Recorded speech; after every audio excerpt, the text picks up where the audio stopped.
Good morning, everyone. Thank you so much for joining us today for this, our very first Learning Lab presentation. My name is Luz Rodriguez, and I'm one of the lead permit technicians here with the Clark County Permit Center. And joining me today is Chris Wergler. He's one of our lead plans examiners. The way Clark County accepts your permits is through the Permit Center, and that's where I am at and where you're going to start. And once we have accepted your plans in for review, Chris and his team would be reviewing what you have submitted at that point. So let's go ahead and get started. We're going to go through how to obtain a residential building permit today. So this, for purposes of narrowing down the focus of our presentation, this is specifically for residential building permits, and we're going to go over the actual process. Now, the first thing that you're going to want to do before you start applying for permits is understanding your parcel and the elements that might affect your ability to get your job permitted. We're also going to go over Clark County's code requirements. That includes zoning and building, among others. The submittal appointment process, because unfortunately it's not sufficient to just create your permit in the system. You do actually need to create an appointment with our office so that we can look over your documentation before we take it in. We're going to go over where you can get the information to use the CCLMS system. That's our online permitting system. That's where you're going to create your permits and where you're going to pay for them. And we're also going to talk about how to use Project Docs. That is the e-plan review system that Clark County is using. So this is where you're going to be uploading your documents, and we're going to look them over. We're going to go over all of the items that the Permit Center has on their checklist that you're going to need to provide. And Chris will go over what the building division's checklist items are.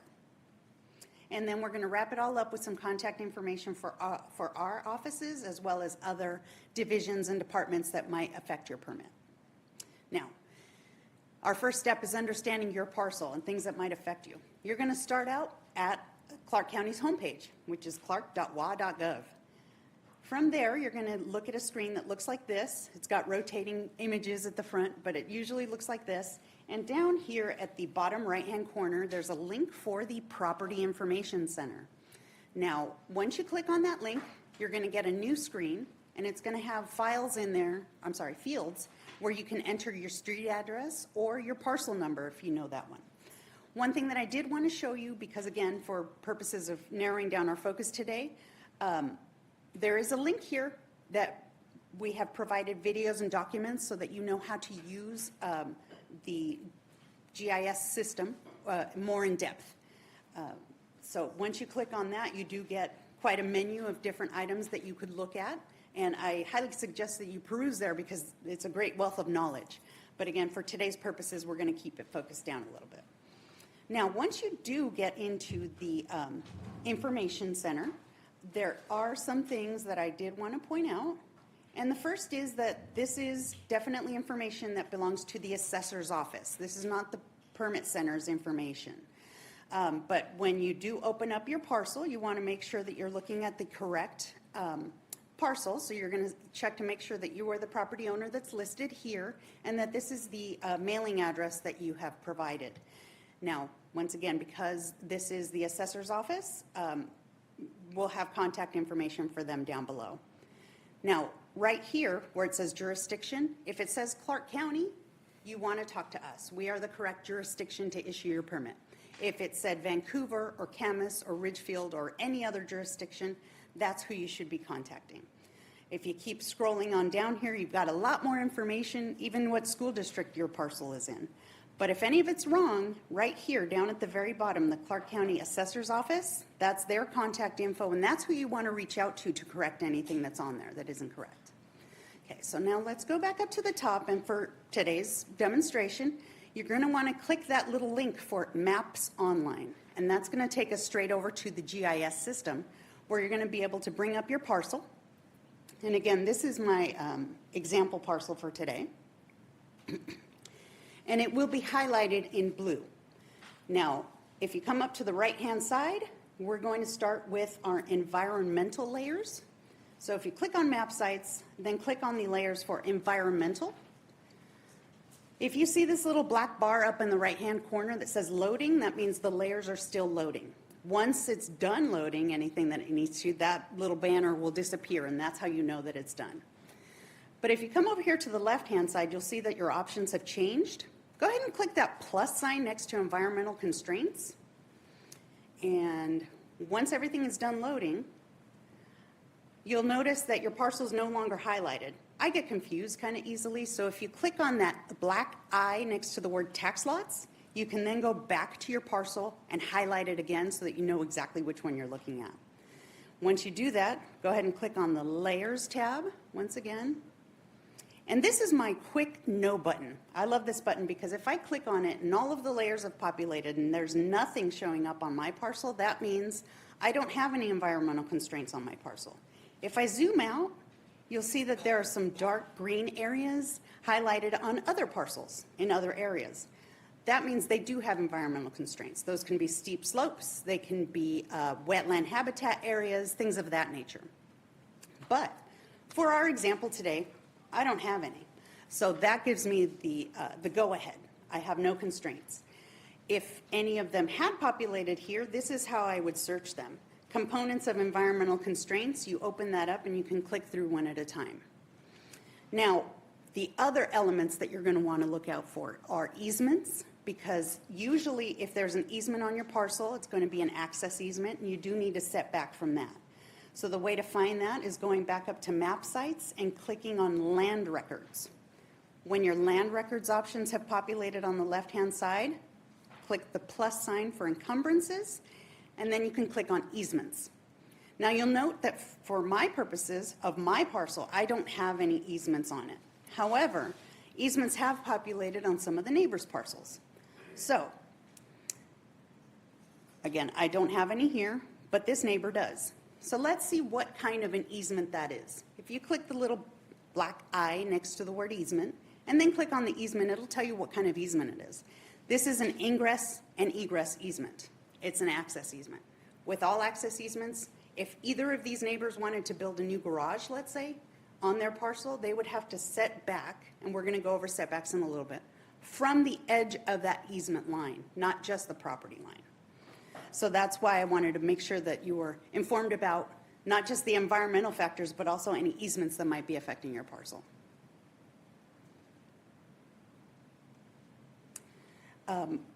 Really quick side note, we are going to have a Q&A session at the end of the presentation, because I realize this is a lot of information. So if you have any questions, make sure you write them down and we'll get to them at the end. Okay. So let's go back to our environmental components that I mentioned before. As I said, if this little button right here, environmental constraints, populates and you don't have any on your parcel, that's your green light. Go ahead and proceed with the submittal process. However, if you click through those components of environmental constraints and any one of these items pops up, it's a yellow light. Doesn't mean you can't build where you want to, or that we're not going to accept your review. But it does mean that there might be some other elements that need to be addressed. You might need a geotechnical report. You might need to contact Wetland Habitat first. So you're going to want to reach out to the Permit Center. And on this particular slide, I have listed the Permit Center's contact information down at the very bottom. That is the general line right here. We do have a general email box as well as a general phone number. And we do have staff members assigned to answer that phone every day. And these are the two that if they pop up on your parcel and where you want to put your structure, if it comes up as a floodway or a shoreline, that's a red light. You definitely want to reach out to us to see if it's even possible to build there, because those requirements are much more constrictive. Okay.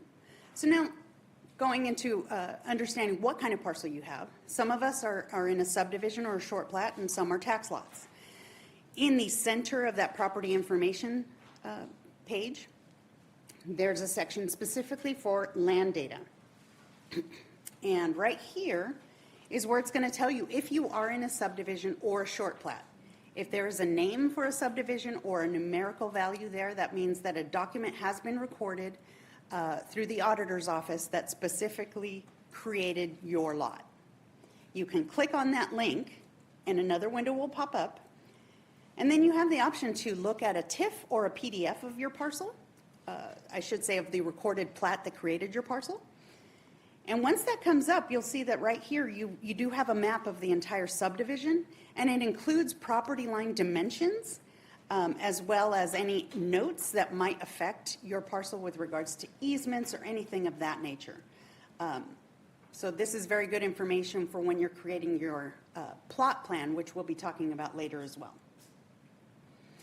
Now, if you are not in a subdivision or a short plat, you have what's called a tax lot.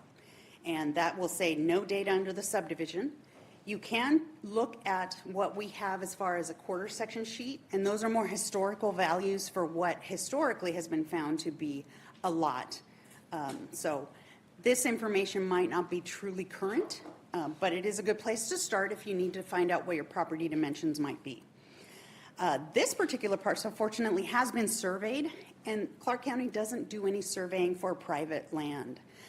These were surveys that were more than likely paid for by private entities, the owner of the parcel, and those get recorded so that we can reference them later. You're always going to want to open the survey with the largest number because that's the most current. And when that comes up, you'll see that this particular instance, we do have the property line dimensions available right here on the side. There is an easement going through this property line, and so that's recorded on there. Now, how are we going to check what our allowed uses are and our setbacks? And that's part of our Clark County zoning code, which is in Title 40 of the code. Let me go ahead and get started here and show you how you can access that information. We are once again at the Property Information Center, and you're looking at your parcel. My example here, I'm going to check. This is definitely the right jurisdiction. It's under my administrative data. I'm in Clark County. Good. I'm ready to proceed. It tells me here that my zone is a single-family residential parcel, specifically the R16 zone. When you're looking at these, any designation that's R1 dash some number, that's residential, it's urban. If it were an R dash something, then it's rural. Once you click on that link that said codes, it's going to take you to a variety of different codes that are available under the Title 40 designation. And I'm looking specifically for R16, which is right down here. The link that I will want to click on is directly above that. It's 40.2220. But I also want to point out that on this page, you can look at any of the zoning designations, whether it's ag, forestry, urban or rural, as well as any overlays that are over your parcel. Sometimes those can affect what can be approved or not. If you just keep scrolling down, and if you need a little bit of light reading before bedtime, you can even download the entire Title 40 right here at the very bottom. And so this is a great source of information, not just for the setbacks, but also for what you can apply for as a use. So let's go ahead and click on through there. You will need to click on the Compile Chapter button. And once it comes up, you'll see up here that there's letters designated with different meanings. Those are used for the uses table, which is the first one that comes up here. And the uses table is what's going to tell you right away if it's P, it's a use that's allowed outright. You don't need to apply for any additional permitting. But there are some uses that do require, say, conditional use permits through the land use division, or some that are just flat out prohibited. That's where you're going to find out what those are on this table. So we can scroll down, just keep on going. Now let's say you have a big parcel in the R16 zone and you want to know if you can divide that up. Right here we have lot requirements with regards to sizing. Now, division of parcels is within the land uses division, but this is where you would find that information. It's going to tell you what the minimum width, length, and basic size for a lot is. This third table, however, this is the one that I want to direct your attention to for today. This is where your setbacks are identified, as well as limits on lot coverage and building height within those individual urban lots. Now you'll see here that for the front, we have a 10-foot setback. That means your front property line. Now, you'll also note that there is a little note next to that number 10, and those notes are directly under the table. Note number 8 specifically tells us that front setbacks for garage fronts in those zones is 18 feet, not 10. So what that means is your front porch could be as close as 10 feet to your property line, but your garage door has to be 18 feet from the property line, giving you enough space there to hopefully park a car in your driveway. So those notes, I just wanted to point them out. They're all underneath the table, but they are very important because they might affect what structure you are potentially looking to build.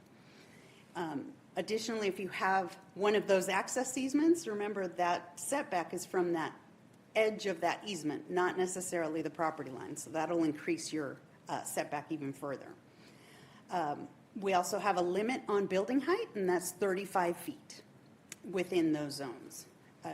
Again, if you have any questions on any of these, if you've done your due diligence, you've gone through here, and you still, hey, mine doesn't really fit in this, please reach out to us and we can help you out. Now, one of the other items that you'll want to look at with regards to setbacks is on that first page under the administrative data.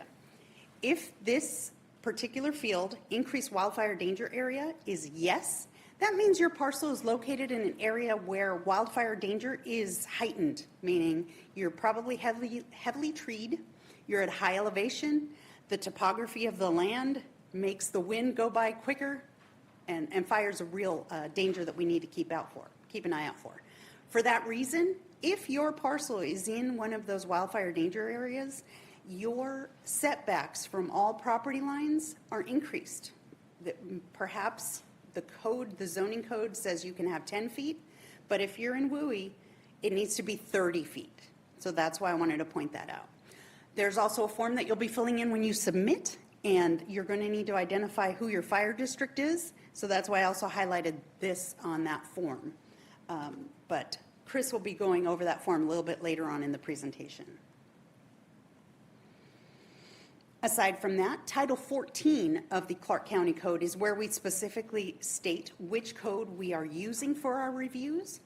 There is a link available here, and you're welcome to pause the presentation or look in the handout today. It's going to tell you that currently, right now, we are still reviewing under the 2018 building codes, but we are projected to be updating to 2021 on March 15th. So that's where you would go to look, though, if you're looking 10 years from now. What code are we using? Title 14. Additionally, there are design criteria that are required for our specific geographical area, including wind speeds, snow loads, things of that nature. Here's a screenshot of what they currently are, as well as a link to the location where you can find them in the future. And those are the kind of elements that Chris and his team will be looking at when they do your plan review. Now, if you're reaching out to us because you have a code enforcement case, I've included the link to the code enforcement pages on our website, but I do have a couple of tips for you.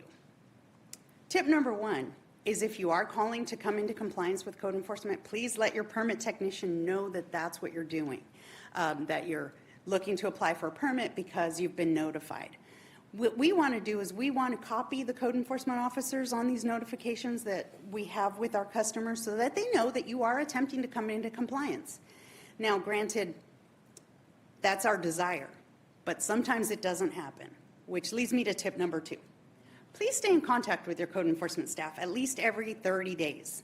Let them know that I have applied, I haven't heard anything back yet, they told me it's going to be 4 weeks until my review can take place. That's all you really need to know. They just want to know that you are working actively, and as long as you're in contact with them, that's great. Now, say you have a concern about one of your neighbors.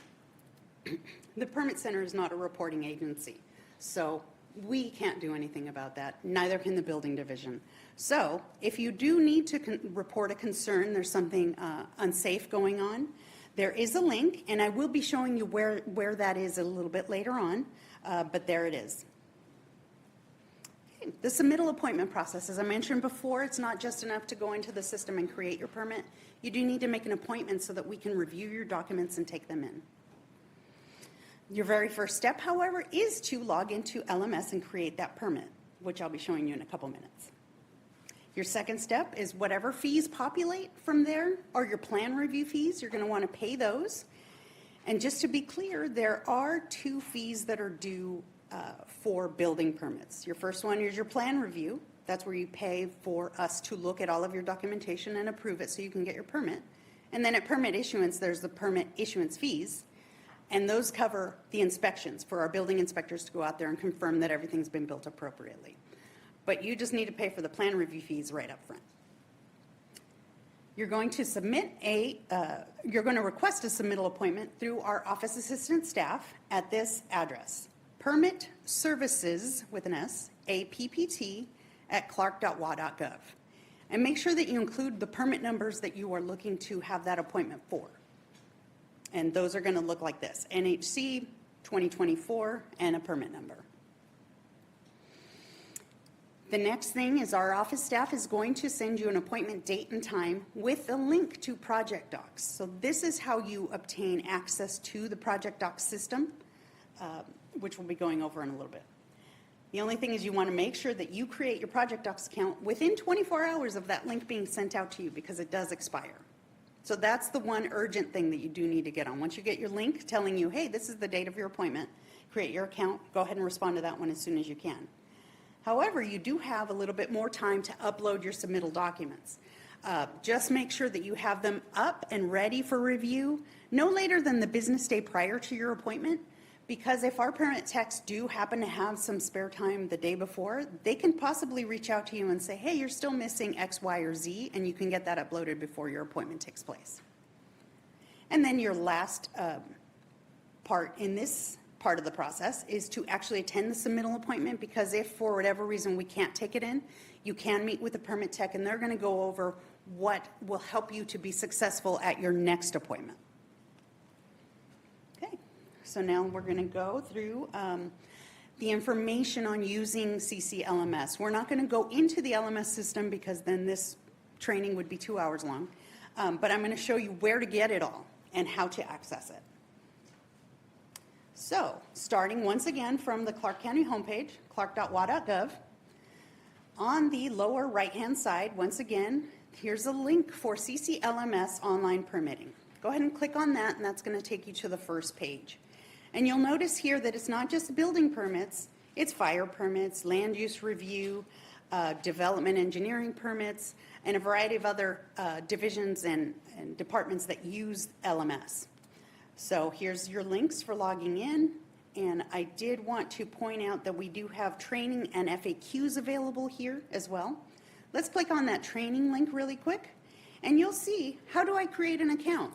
If you click on that, we actually have a YouTube video that'll show you how to create that account. Now let's say you don't do YouTube, you don't want a video, you want it in writing. That's okay, we got you covered, because that's the next item right here. We do have guides in writing that you can download and print if you want to. So there's a lot of good, helpful information here. I wanted to make sure that you had access to that as well. Now, when you are ready to create your permit, you go into the login button. And once again, you'll see that right up on very top, depending on which kind of permit you're applying for, we've got some good information in there. You're going to want to read through that, make sure that you've got everything that you need for your permit. Here's where you're going to enter your email address and your password so that you can log in. Right below that is how you would request your inspections once the permit is created and issued. Here's where you register to create an account if you don't already have one. Remember how I said that you could report a neighborhood concern to code enforcement? Here's the link for that.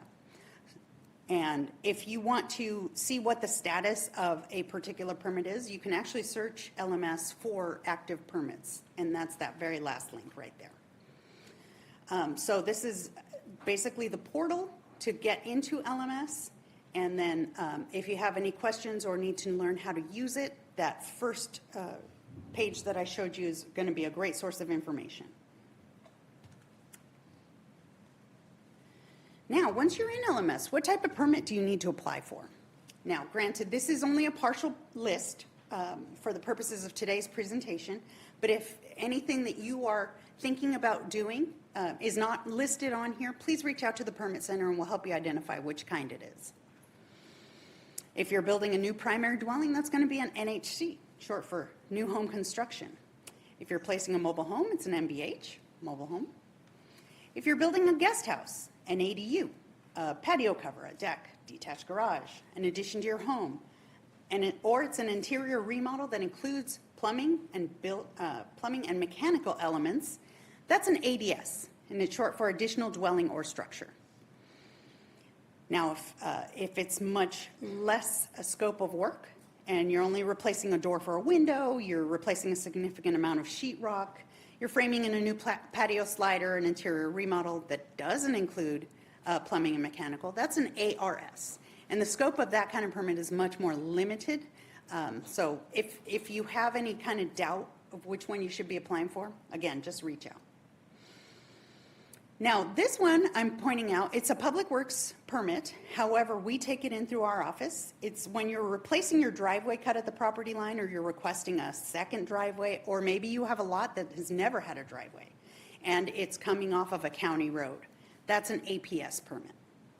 And the reason I brought it up today is because sometimes when you're building a new house, you do need to get a new driveway cut, and that's where we come in. Now, quick permits are permits that you can apply for online at home. You can pay for them, and they automatically issue to you.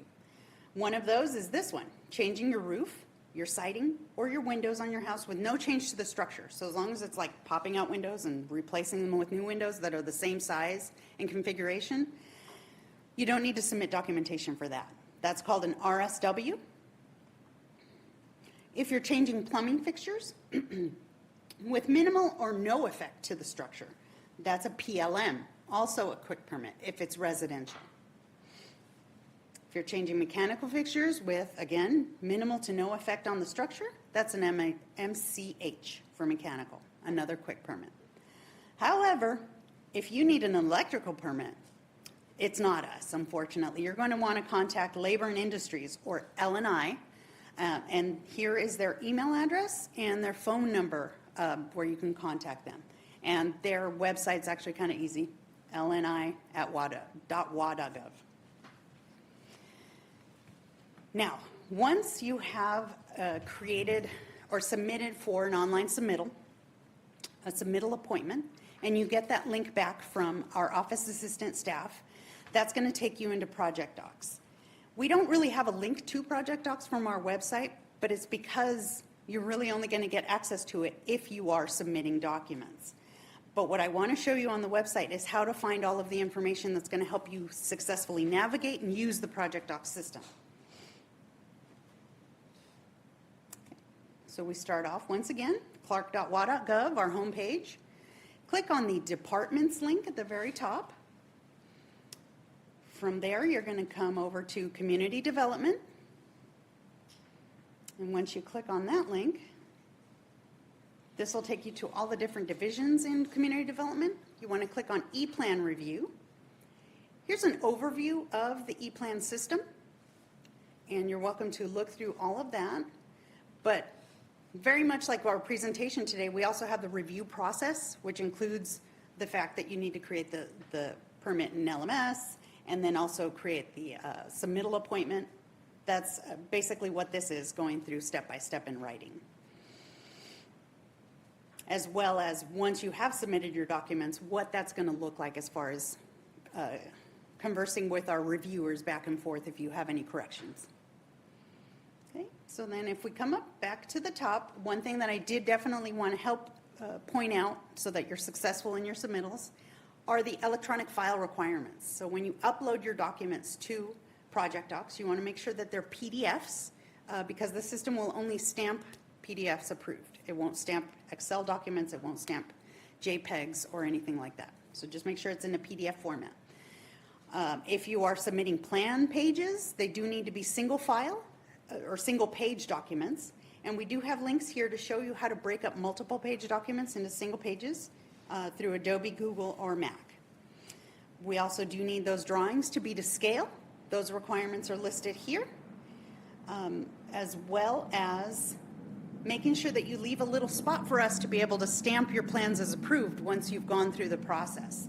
And where that stamp will end up going, because we don't really control the placement of the stamp. It's sort of an automatic placement that goes on there.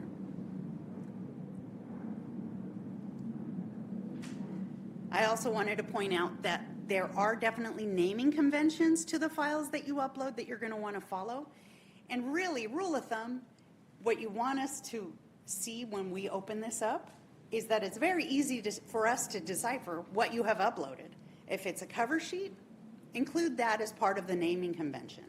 If you've used a designer to, like an architect, to create your pages and you want to keep them in order, that's basically what this list is showing you right here, that this first number will keep things in order, and then the next page would be the sheet number that the designer has assigned to that particular page, and the name of the sheet.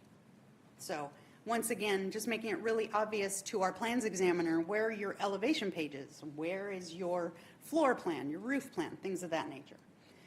Now let's say that you are doing the plans yourselves, you haven't hired a designer, then yours is going to be a little bit shorter. You want to keep them in order, a three-digit number starting with 2 zeros, and then the name of the plan. Once again, making it real obvious what it is that you've uploaded so that they can pull up the right page when they need to. And if you are required to submit a correction to a page that you've already uploaded, make sure that you name that file the exact same way. Because really what will happen is once you've uploaded a replacement file, it'll overlay the one that needed the corrections. And that just makes it so much easier for the plans examiners to immediately recognize that you have responded to those corrections. Here's some best practices for you to follow, again, to help you be successful with the Project Docs system. Again, if you ever do run into any issues, please feel free to contact our office. Now let's start going over the Permit Center checklist items. There are a few, but the first thing I want to show you is how to access the main packet, the residential building permit packet, where it's located at. So once we start back on our homepage, clark.wa.gov, go to Departments. Once again, we're back to Community Development, where we are. From there, in this instance, you're going to click on Building. And once that building link opens up, you're going to go to Forms and Checklists. Now again, for purposes of our demonstration today, we have kind of focused in more on residential building permits, and so that's where we're going to go. And you'll notice that there's a lot of different files on here. A lot of different applications, a lot of different handouts that you can look at. Say if you need an address assignment, that's on there. So feel free to scroll through there and take a look at everything that we have available to you, not just with regards to applications, but also, like I mentioned, handouts and helpful hint guides and things of that nature. Here, towards the top, Application and Submittal Checklist. That's the packet that we're going to be looking at in just a moment. So once you click on that, you'll notice that there is a checklist right up at the very front with submittal items that would be needed for your submittal to be taken in. Granted, this is an all-encompassing packet, so maybe not all of them will apply. But one of them that applies in every instance is this application, the 2-page document. You want to make sure that you fill that out and upload it to Project Docs with every single submittal into the Documents folder. Now, we're going to go over also erosion control and stormwater applications. So I wanted to show you where those are located. Once again, we're in Community Development.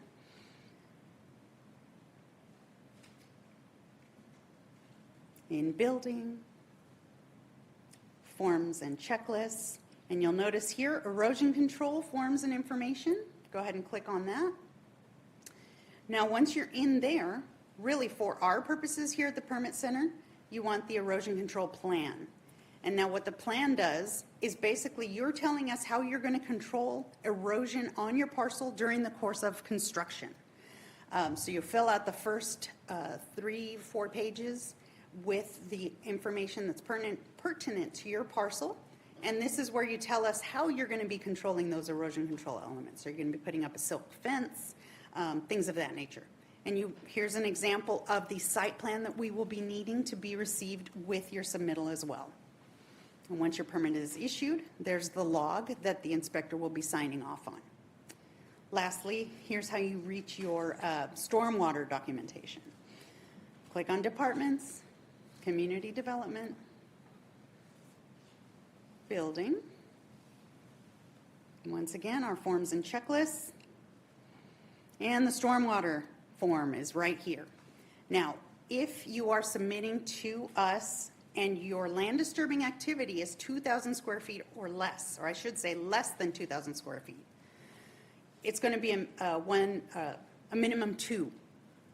If you are disturbing more than 2,000 square feet of land, then you would need to submit to the Development Engineering Division, and we'll go over that in a little bit. For our purposes, though, land disturbing activity includes not just the new building square footage, so like say you're building a 500 square foot detached garage, it also includes the driveway area.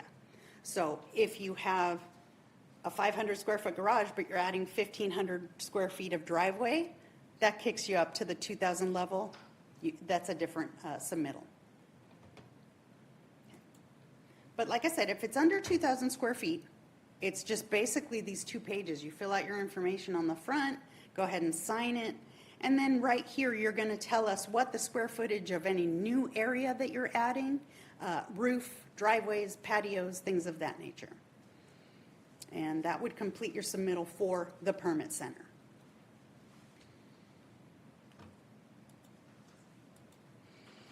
Okay, so here's that link to that packet, the direct link that I showed you how to find earlier.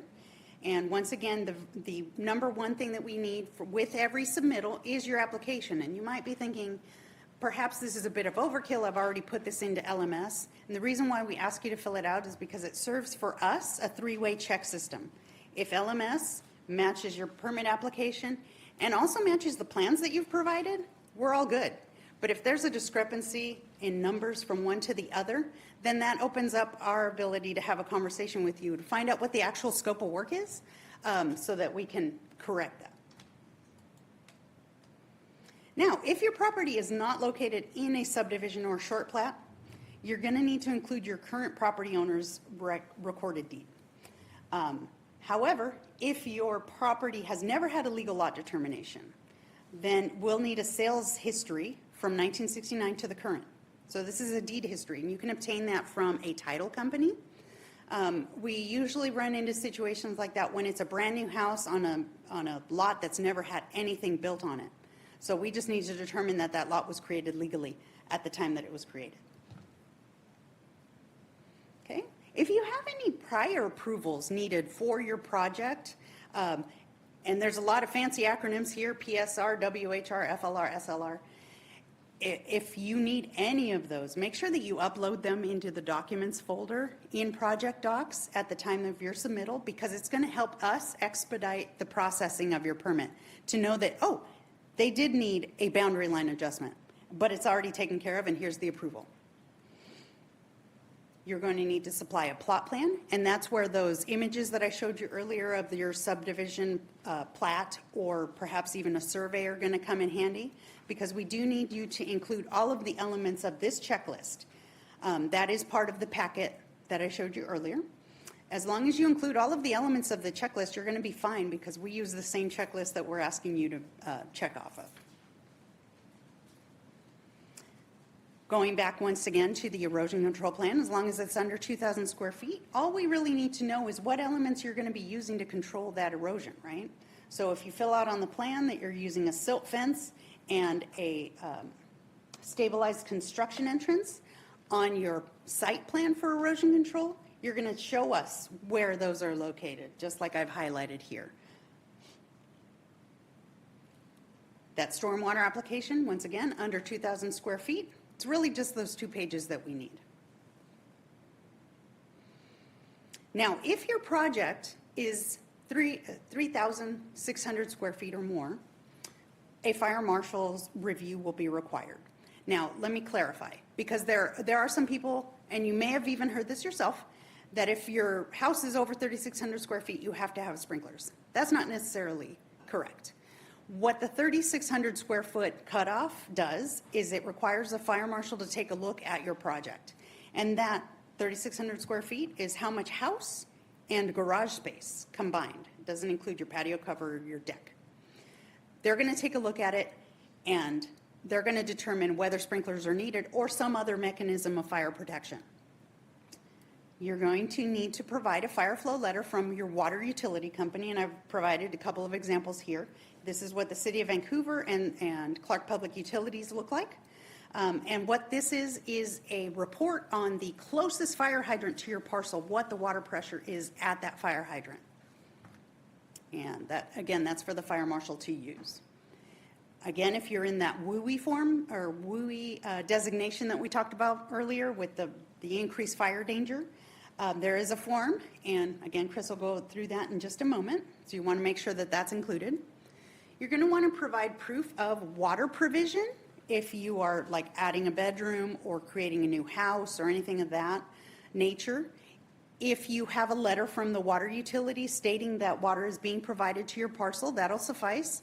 Otherwise, if you already have water there, you can upload a copy of your water bill, and that's proof that you have water there. Again, you also need to provide proof that you have proper sewage facilities, right? So you're going to want to upload any proof of your approved septic system or sewer utility.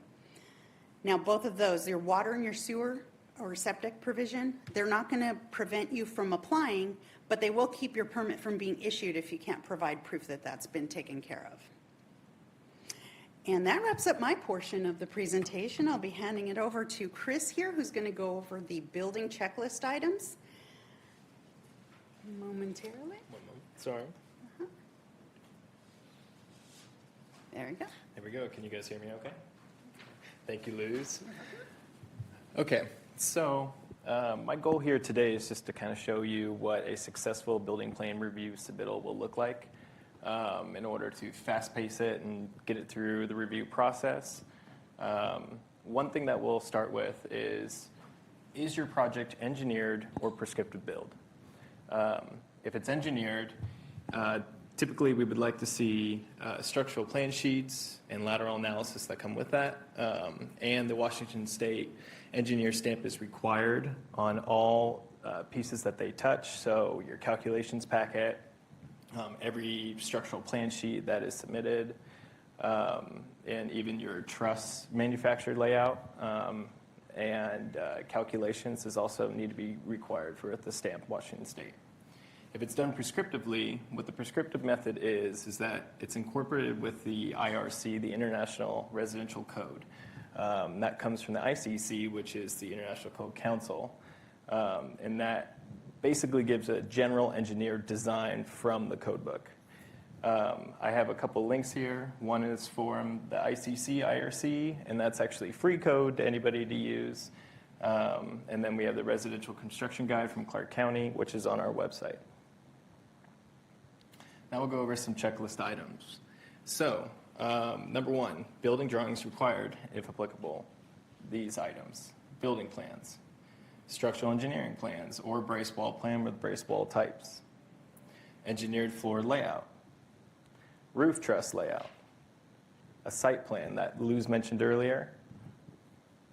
Building documents required, if applicable, is going to be the roof truss / rafter calculations, engineer calculations or brace wall calculations, beam and joist size calculations, the geotech report that Luz also mentioned earlier, if it's applicable, the WSEC plan, so it's the Washington State Energy Code, which is given by WSU, the window schedule form, which is also part of the Energy Code requirements, the heating system sizing worksheet, or Manual J, which is also part of the Energy Code requirements, and then we have the WUI form that Luz mentioned before as well. Now, this is what we call a cover sheet. So these are design plan pages, and this is what we would like to see in order to have a successful plan review. So a couple pieces that come with this is, as Luz mentioned earlier, a white space for our approved stamp, which is up here in this upper right corner. That basically, when we're done with our review and they go through the batch stamp process, that is where the Clark County approval stamp goes for our inspectors to verify out in the field to make sure it's the correct plan set that you guys are building against. Then we have the sheet index here. This sheet index basically tells us everything that's applicable and that we would want to see for the building plan review. So foundation plan sheet with page numbers, everything is going to be there for us to verify against on the submittal process. Then we have our square footage area. That basically tells us to verify against the occupancy table in our land management system that Luz mentioned earlier as well. Basically giving your final occupancy and what the assessor records at their office later on. And then we have site address. Sorry, it's a little bit blurry with the lights, but we have the site address, and then we also give everything else with building information here. And then at the very end here with the page number and the page title, as you can mention, like see here, it matches everything. We also would like a revision date of when it came in, along with the signature of the designer. Now these are called elevation views. And as you notice here, again, we have the approval stamp area. Here we have the front elevation of the proposed structure, the left elevation of the proposed structure, the rear elevation of the proposed structure, and the right elevation. What this does is it kind of helps us with fire-resistant construction. At one point of it, it also gives details on how they would like to build the structure. Again, column build, any of the roof slopes, what it generally looks like if you have roof dormers, anything like that. Then we have the foundation plan. So again, the approval stamp, very important. Then you have your page numbers in the bottom right corner. Here, this is where you would put your footings for your point loads. You would list your floor joist, what type of it is. Is it going to be like 2x10s, or is it going to be a manufactured floor joist system? Along with details, spacing of everything, pony walls. Is it going to be a slab on grade foundation system? This is where you would put that for us to review, along with any notes that you would like to require.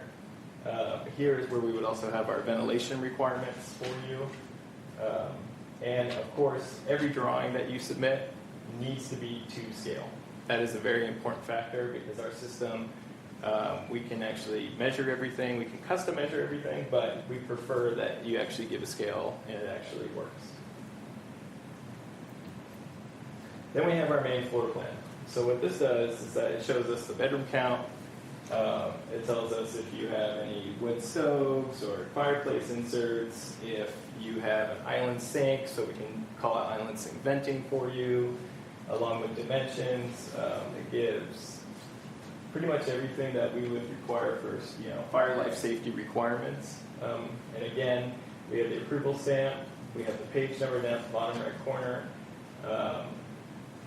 Basically, and we have roof lines here, drop ceilings, you name it, along with building notes. This is definitely something that is a really good requirement, and this is a plan review that would go through really fast. Then we have our roof framing plan. So this gives us the slopes. We can also do the fire resistant construction on here, like I mentioned before. Again, to scale would be nice.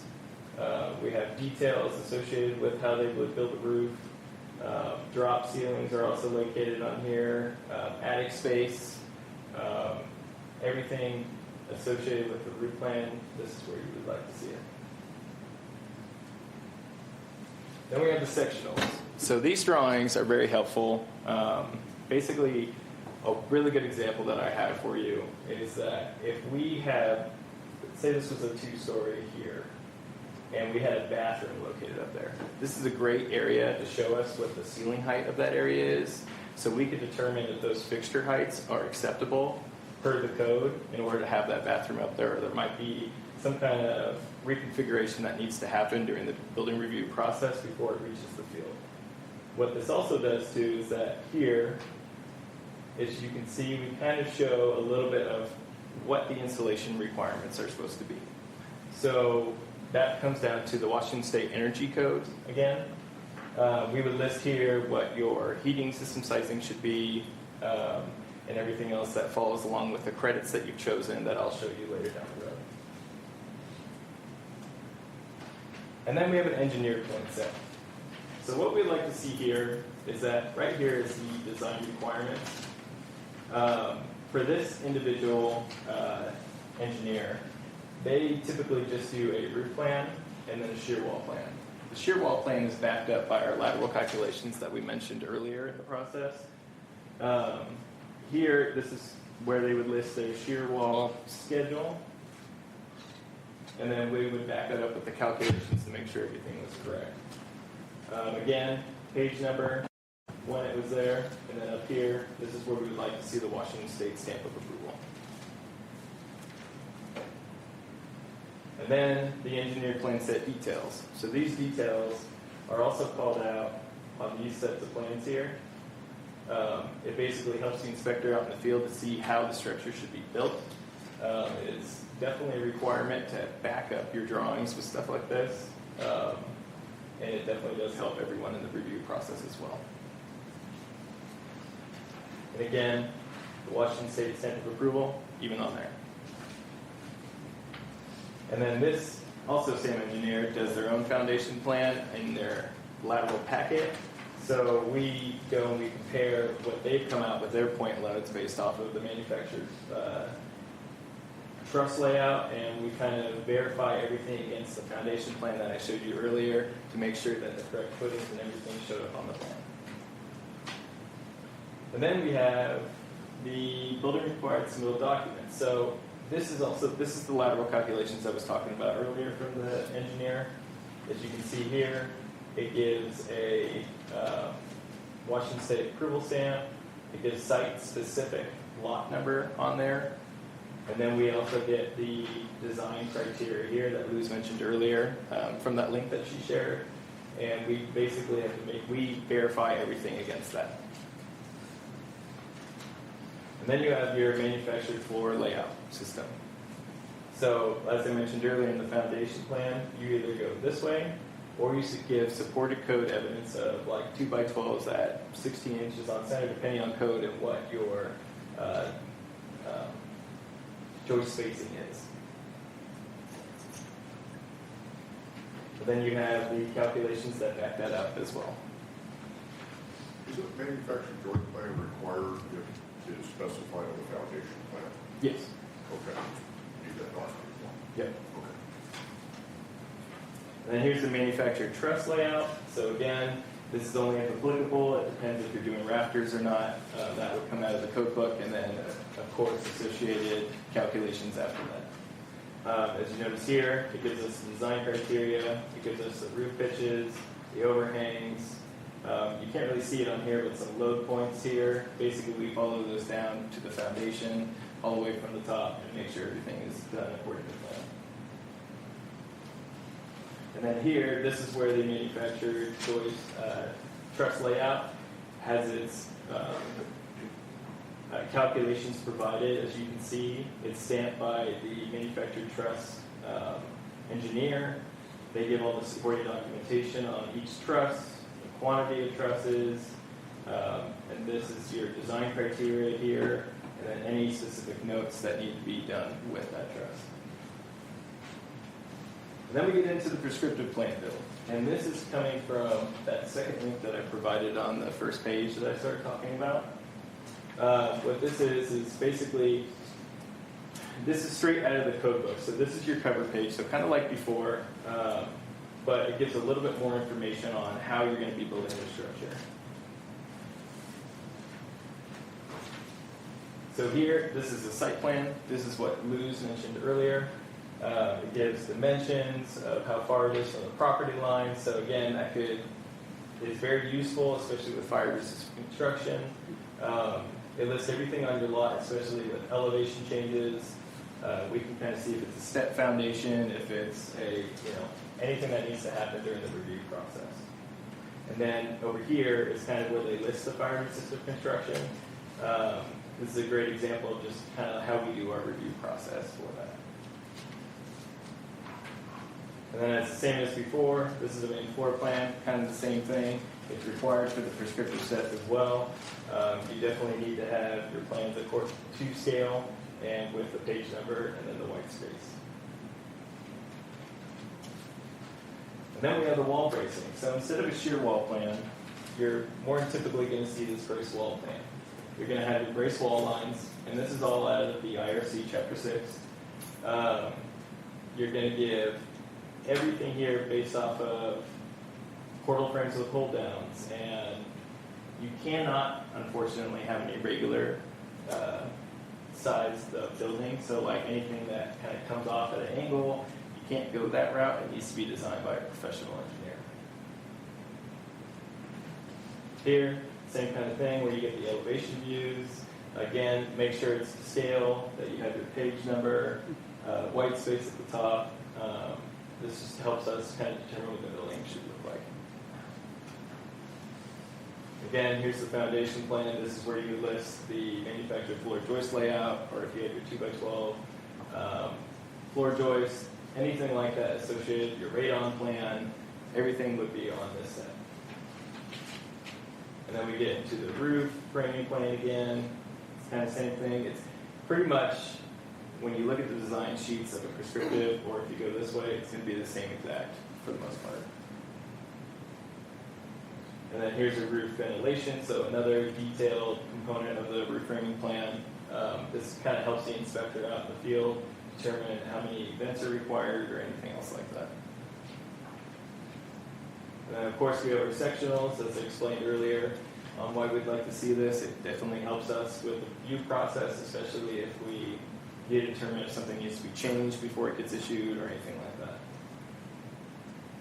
And then we have associated details with it. So this is just a typical portal frame with hold down. This comes straight out of the code book. This is how you would have to construct your garage front areas, or if you decide to do it in an opening at your back door or anything like that, you would have to show it this way. And then we have more details. And then we have the radon plan here. You could also show this on the foundation plan, but this is separated out for you guys to see. And then we have patio covers. So we do have guidelines that you could ask for through the county, especially during the submittal process, that if it does meet certain criteria, you may be able to build it prescriptively. If not, it would more than likely have to be structurally engineered. But we can help you along with that process. Then we get into the submittal required documents. So here is a geotech report. As you can see, it needs to be stamped by the geotech engineer itself. It needs to be site specific along with the parcel. And then give us requirements based off of foundation requirements, perimeter footing drains, subgrade assessment required. Anything to do with what Luz mentioned earlier, if you have bad soils, hydric soils, anything like that, that should be mentioned in this report based off of what GIS is telling us. And then we have the energy code sheet. So this is our made-up energy code sheet that we took from the prescriptive path sheet from WSU.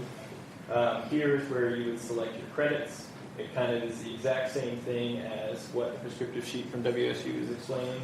However, we kind of give a little bit more detail here on what is required if you go that route, and that is also these little numbers at the bottom here that is associated with it. Depending on your dwelling size or addition, you may need to meet a certain type of amount of credits based off of this. And then over here we have our HVAC summary. So this kind of tells us what your heating source is going to be for the house or additional dwelling space. And then down here we kind of just fill this out for you. As you can see here, the 1.3 credit was chosen. So they have to have U28. They can't have a typical here. And then they have to have R38 for installation. So it's all based off the credits that you choose here. But we'll make sure that it's pointed in the right direction for the inspectors out in the field. And then we have the glazing schedule. So what this does is that you're going to have to fill this out with your every single window. you're going to have to fill out the U factor of that, and you're going to have to fill out the quantity and what the dimensions are of those windows. What it does then is that it does spit out a mean of what the U28 is, as what was mentioned before on this sheet. As long as that mean there meets what the credit is here, you should be okay. So you could have like a U30 window, but if you have a bunch of U28s or U27 and it averages out to that, that's totally fine. And then down here, this is where you would do your skylights if you were going to have any if applicable. And the same kind of thing here, it needs to meet our criteria of U50. And then here, more energy code stuff. So this is our heating system sizing worksheet. This is provided by WSU as well. Basically, you fill this out according to your plan. So your square footage, your ceiling heights, your glazing in your doors, so your area, if you have any skylights, then you have your attic insulation. You kind of do your drop-down picks here. You choose what jurisdiction you're in up here. And then it should spit out a maximum heating output here. And what that does is basically it lets us know, and the inspectors know, what kind of size unit you need in your house. Then on this side, this is the manual J. The manual J is a little bit more specific, especially if you have air conditioning. This is something that you'll want to be using. It kind of lets us know what the overall system sizing should be.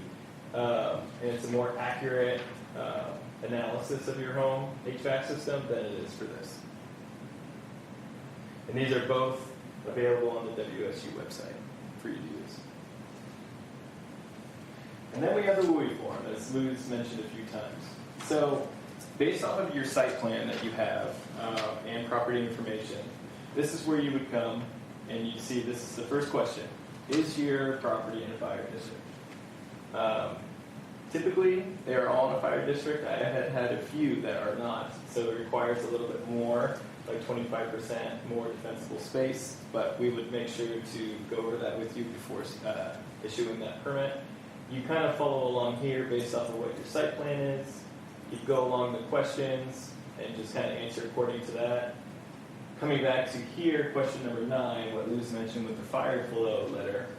This kind of shows that if you have fire flow in your area, you may not need this. You could check this one, but if you don't, and you don't have a hydrant near your house, if you are in a fire district, you only need 500 gallons per minute credits. If you're not, you're going to need 625. From there, you come down here, you check this box, and then you select your credits based off of here to make up for the 500 or 625.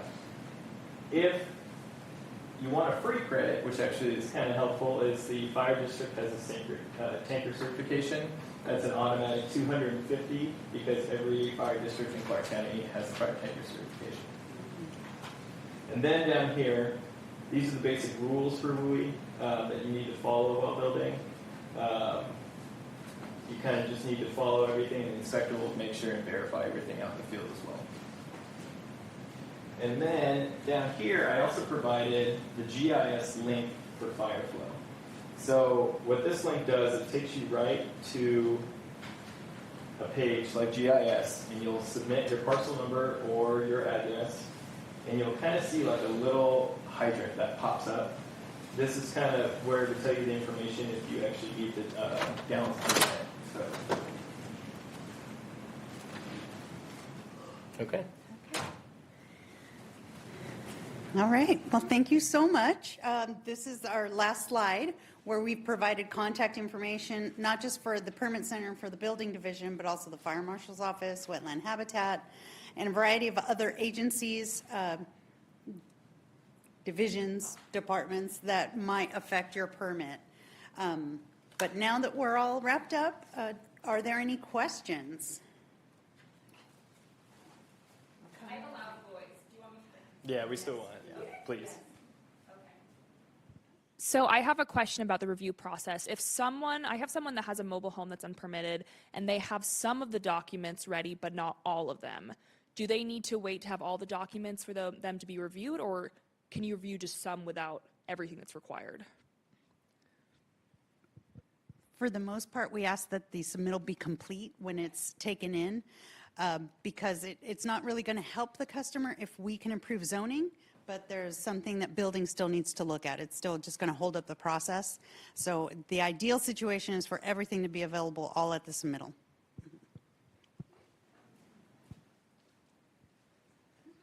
Also, the software systems that we use have a workflow. And if you can't work the permit all the way through the workflow, so zoning, plan review, stormwater, it'll get stuck, which is why we need a complete application before taking it in as complete. Thank you, April. We've got a question in the back. I would say though, unless it's like environmental or something, then you would probably want to do that first. Get that going, get that all approved. Otherwise, if it has anything to do with that. But environmental or legal lots, maybe get that done first and then go that way. Why? Because that way you want to make sure it can be there. Because if you're in the floodway or if your environmental says no, then you need to move it. Or if you're not, if it's not a legal lot, then we need to do something else with it. Right, and if you remember that one screen that I had up with the green and the yellow and the red arrows, that's part of that green, yellow, or red. I just have one more quick question. If someone starts a permit and pays for it, but doesn't submit any documents, will the permit staff email them? Or is that on them to take the next step and make sure they get the documents in? Because I've had some people think that because they paid, they therefore had the permit, and it was on the permit staff then to let them know, which I know is kind of a weird miscommunication, but.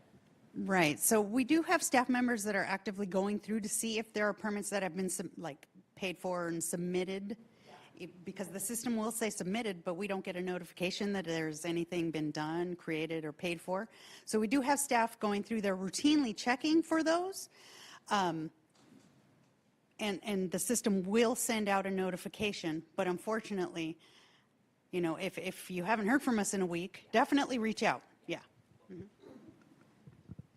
Just to clarify with that one too, I couldn't, with both systems, because you're running in CCLMS and then you'll eventually go into Project Docs, I can't emphasize enough to read the screens. The screens will tell you that you are not submitted until you've made that appointment.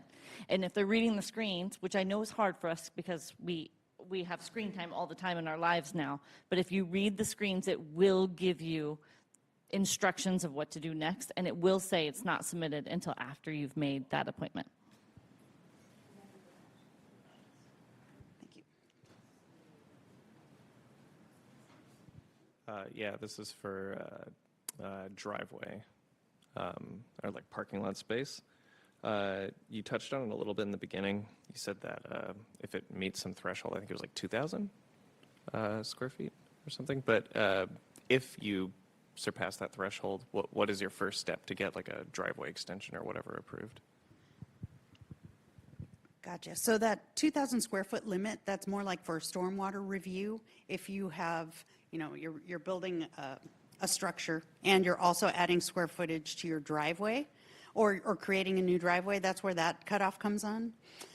But really, if you're going over that, then at that point you would apply for what's called an ENG permit with the Development Engineering Division.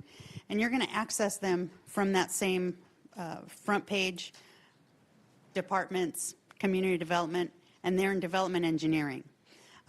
So that's how you would apply for that, because sometimes you will need an ENG, possibly depending on how big the driveway is, or if you need to alter the landscape in any way, it could be a more extensive permit. But that is also a division that's outside of our purview. But normally it would get wrapped up in the permit process of the house for the driveway that comes with it. Yeah. Yes, normally yes. 2,000 square feet or less. Yes, as long as it's 2,000 square feet or less, then we do it here in the permit center. Otherwise, that's another one of those permits where you kind of maybe want to reach out in advance and say, hey, I know my house all by itself is going to be 2,000 square feet, and then I'm going to have a 1,000 square foot driveway, so that you can reach out to development engineering first, because those additional permits sometimes are more extensive time-wise than your building permit.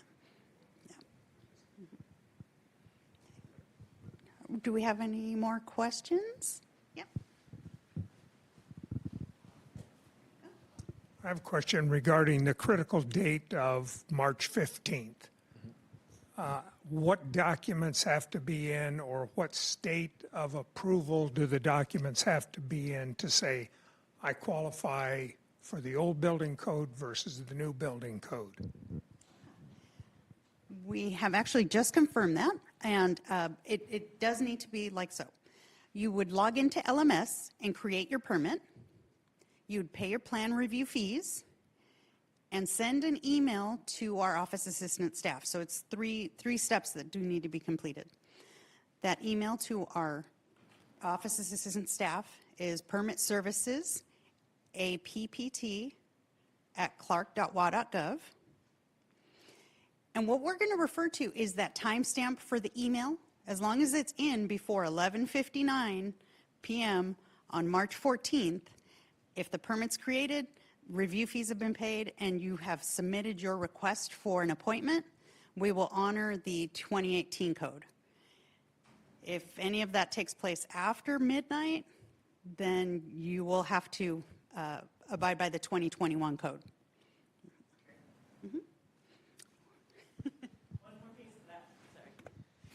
So the office assistant is going to say to you in that email, do you want the soonest appointment, or do you want an appointment in April, or do you want an appointment in May? After May 31st, if you don't have your appointment in and your documents are not ready, even if you had all that, if you have not had an intake appointment that was successful by May 31st, you have to go into the old energy code, or new energy code.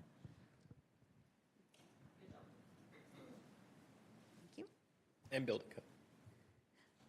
And building And code, building code. yes. I'm sorry, would you repeat that? Oh, sorry.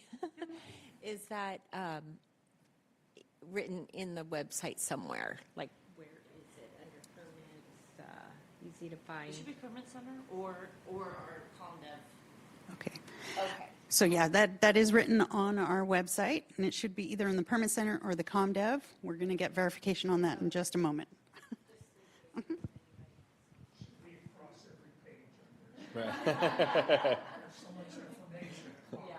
For the site plan, as part of the permitting process, for septic design, on their site plan, they want future development plans, even if, they're not for another 10 or whatever years. Do you guys want the same thing? Do you want all of my future daydreams on the site plan? Just whatever I'm trying to do right now? Cool. And then another question, which is kind of irrelevant to the first, is I'm really confused on the language for your guys' documentation on like sheds, gazebos, additional structures.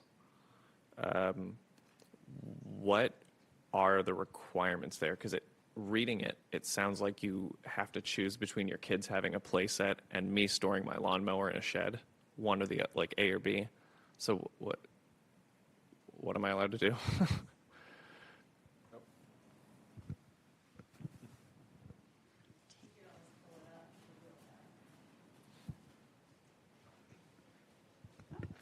I think what that says is you get one in the setback. You get one of those in the setback. You can have more than one. So you can have a shed and you can have a play structure for your children. You can only have one of them within the setback. That's the confusion. You can have one.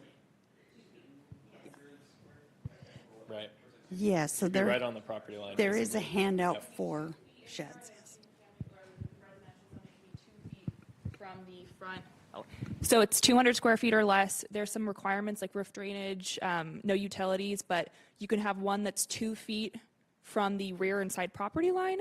Then all the other ones just have to meet the setback, or 10 feet from the rear property line or 5. Okay, so it's not a limit on how many. No. No. It's just a limit on how many you can have in your setback.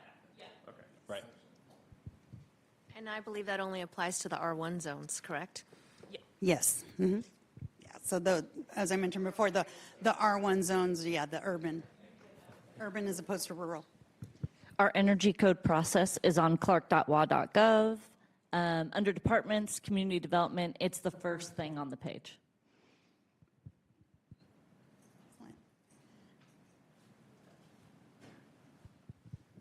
Yeah, maybe one more.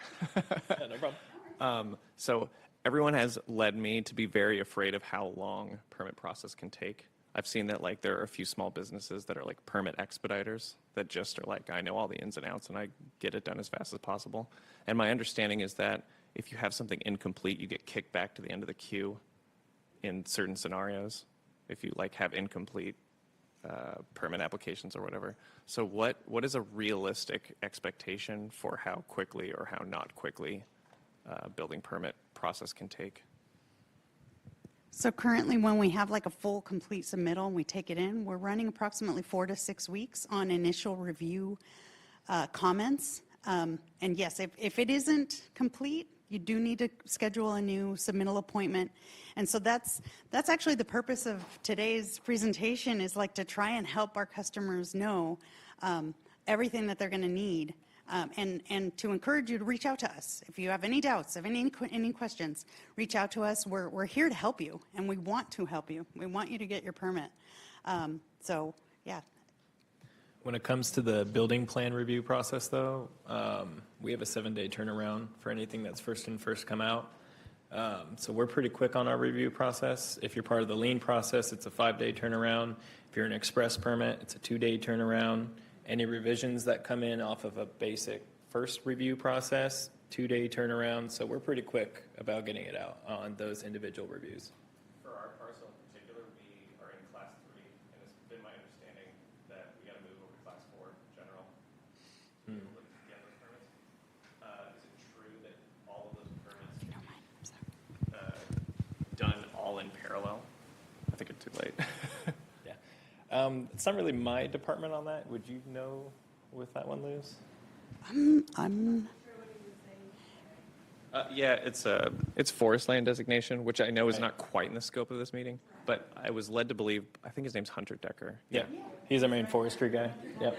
Yeah, he's a really nice guy. He led me to believe that applying for moving forest land designation to class 4, which is what we want because it's for residential use, and getting your septic approved and the building permit, like all of these things can be all shoved down the pipe at once.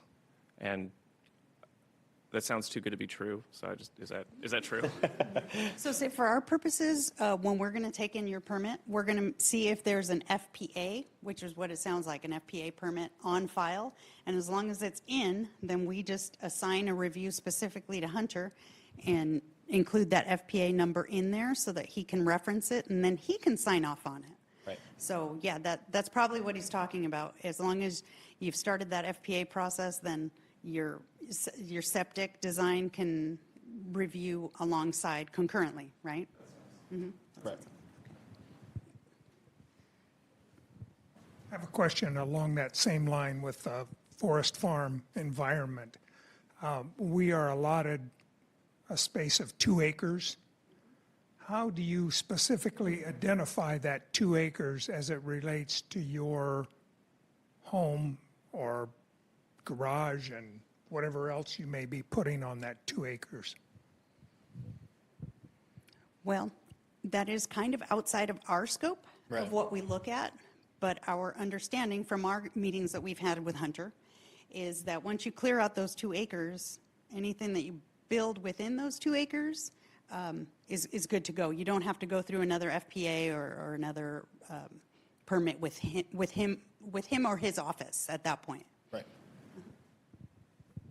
I've seen those 2 acres on the GIS site, and the structure is outside what is perceived to be that 2 acres. So I'm wondering if you just take your cell phone around and say, this is one corner, this is the other corner, that type of thing, and then measure it out. And does it come out less than, 90,000 square feet or whatever it's supposed to be? I'm going to hand the phone back here. This would be under Hunter, but would generally do what we call a building envelope. And an FPA does expire within 7 years, 6 or 7 years. So those things might have happened after the 7 years, but generally we keep you within the 2 acre building envelope. But other questions might have to go to Hunter. I had one more comment. The envelope doesn't have to be a rectangle, does it? No. No. Nope. You just have to be within it. Yeah. Just I had within one that area. more comment about the intake and being kicked out. The system, right now, the whole reason for the appointments is the intake, the half-an-hour intake that you get with a permit tech. And I would say that if you have most of your documents, your permit tech can get you to a complete application in that appointment time. As long as you've done your homework and you have most of your things in, they'll answer those questions for you. That 30 minutes is your time to get complete. So we try our hard. I mean, it's not very often that we kick somebody out completely back to the queue. They have to be fairly unprepared. I did also want to mention something that I apologize, I meant to put it in our slideshow, but we do have what are called Q&A appointments. And those are half-an-hour appointments, usually virtually or by phone, where you're going to meet with a permit technician, and we're going to go over what your requirements are for your specific lot. So if after going through all of this, you're still like, please reach out to us. Again, that's Permit Services APPT@clark.wa.gov. And that's where you're going to make not only your submittal appointments, but you can also schedule a Q&A, which is, again, that meeting to go specifically over your needs for your parcel. Yes. Do we have any more questions? I think, yep, I'm getting the signal. It's time to wrap it up. Thank you so very, very much today.